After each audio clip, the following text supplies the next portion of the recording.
Theophilus, so that you may know the certainty of the things you have been taught.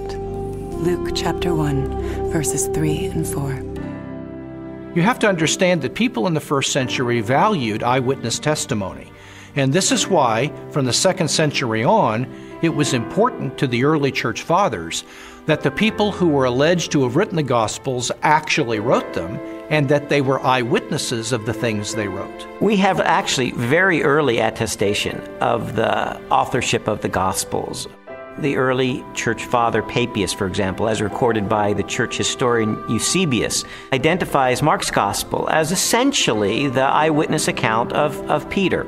Well, Papias was a disciple of the Apostle John, so we are only one generation removed from Jesus himself. That's a pretty close testimony, and strongly suggesting that, in fact, the Gospels are based on eyewitness accounts. Now, of course, it's not what you would have seen if you had a video camera there, because, after all, if you put a video camera on a street corner, even in Washington, you'd get politicians coming to and fro. You wouldn't actually have a story that would make sense. You'd have a string of random, unsorted events. That doesn't mean that none of it happened, that it's all made up. It's just to acknowledge what is blindingly obvious, that it has been edited and no doubt shaped by the needs of the community, because people tell the sort of stories that they want to tell, because this matters to us urgently here and now.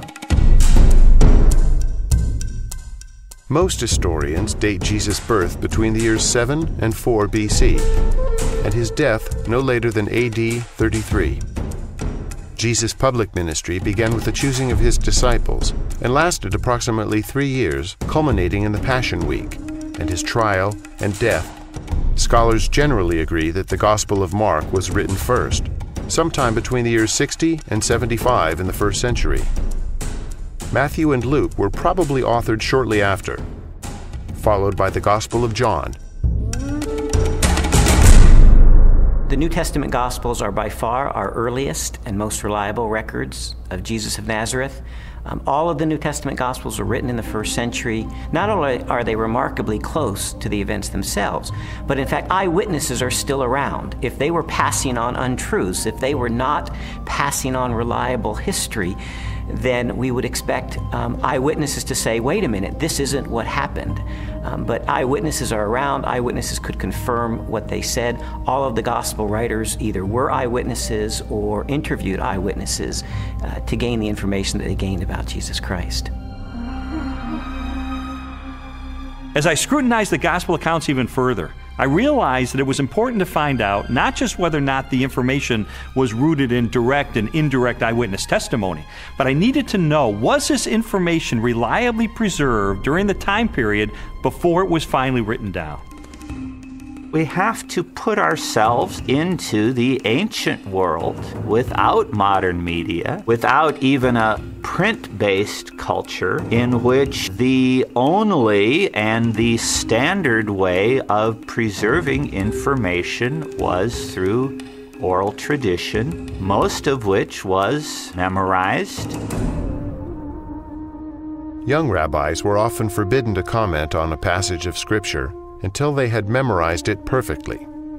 In fact, it was not uncommon for rabbis of Jesus' time to commit the entire Torah to memory. I've sometimes heard people say, look, I've been in a situation where I whisper something to someone, they whisper it to someone else, and it goes through 10 or 11 people, and by the time the last person tells what was said, it's totally different from what I told the first person. And we can't trust the Gospels for the same reason, because it was transmitted over a long period of time. That illustration is really a bad analogy, and you have to understand that the first century apostles who passed on information about Jesus were deeply concerned to get this information correct, because they saw it as sacred holy tradition. It wasn't about what Joe was eating for dinner last Wednesday night. In our day of instant media and everything has to be on film or tape recorded, we are more skeptical of oral tradition, but we don't really understand the nature of oral tradition. Oral tradition is a community event. A story is passed down by individuals within that community. Well, if they get it wrong, you've got an entire community that's going to correct them. So it is self-correcting all the way. These stories were passed on reliably because they were passed on by the community of disciples. In fact, we now have scholarly studies that have been done of oral cultures, and we know that through several generations, oral tradition can be preserved and passed on without changing a thing. Even though I became convinced that ancient cultures could pass along oral tradition reliably over time, I still had an obvious objection to the New Testament, and that was, isn't it really filled with contradictions? One of the issues people often raise is the question of apparent contradictions between the Synoptic Gospels, where there's a parallel story. For example, Matthew tells the story of 2 blind men being healed, whereas in Mark's account there's only 1 blind man. How can we get this contradiction? The vast majority of these apparent contradictions, however, are quite easily resolved. Mark describes only one of the 2 blind men, the one who is most prominent, obviously, or perhaps even the one who became a disciple of Jesus and became prominent in the later church. So most of these apparent contradictions are quite easily resolved. Had every single account given us exactly the same detail, we might have accused them of some form of collusion, of having gotten together and carefully planned out how they were always going to tell the story with the exact number of details, but then one doesn't have independent testimony at all. It's natural when you have multiple eyewitnesses to the same event. You're going to get different perspectives, and that's okay. You want that. What you're looking for is a core to the testimony that's the same, that's consistent, even though there may be some variation in the incidental details. If you're in a court of law and you have multiple witnesses come in and testify to the exact same thing, the first objection that's brought up is to say collusion. They got together. They orchestrated their testimony, and their credibility is shot. The earliest known copies of the Gospels were written on sheets of papyrus and scrolls made of animal skins. They are among the oldest existing manuscripts of antiquity. The Codex Sinaiticus was authored between AD 330 and 350. It contains almost all of the New Testament and a significant portion of the Old, while the Codex Vaticanus from the same era is a nearly complete Greek copy of the entire Bible. A papyrus fragment from the 18th chapter of John dates to AD 125, less than a single generation after the Gospel was originally written. When I found out that we have no original survivors of the manuscripts of the New Testament, I became very skeptical. Because if all we have are copies of copies of copies of copies of copies, then how do we know that what we possess today bears any resemblance to what the original said?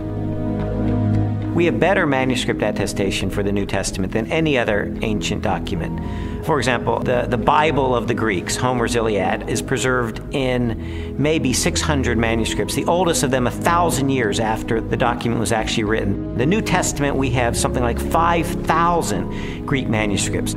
So everyone agrees, whether liberal or conservative, that we have an incredibly reliable New Testament. We have thousands of manuscripts of the New Testament. We also have virtually the entire New Testament preserved in the quotations of the Church Fathers in the first 4 centuries, so that if we had no copies of the New Testament, we could reconstruct the New Testament from quotations from the early Church Fathers. Following the pattern of my investigation, my next step was to determine whether or not there was any evidence outside the New Testament that corroborates what the New Testament tells us. Jesus, of course, wasn't the emperor of the Roman Empire. He wasn't some autocrat that had conquered half of the world, but he did leave an impact in his own environment and created a movement that grew from there. And there is a remarkable amount of documents and corroboration. Josephus refers to him. The Roman historian Tacitus refers to him. Suetonius, the political writer, refers to him. Critics refer to him. And so it's like a stone thrown into a pond. The ripples go out and everywhere are felt. It's a very impressive record taken as a whole. In AD 93, the Jewish historian Josephus published his work, Antiquities of the Jews. Scholars generally agree that the following text accurately records Josephus' record of Jesus. Now there was about this time Jesus, a wise man, for he was a doer of wonderful works, a teacher of such men as received the truth with pleasure. He drew over to him both many of the Jews and many of the Gentiles. When Pilate, at the suggestion of the principal men amongst us, had condemned him to the cross, those that loved him first did not forsake him. And the tribe of Christians, so named for him, are not extinct to this day. In a court of law, the rebuttal case is an opportunity for the other side to present their evidence. Well, in recent years, there's been a proliferation of books and articles about the so-called Gnostic Gospels. And I wanted to figure out, does this represent the mainstream of academic scholarship?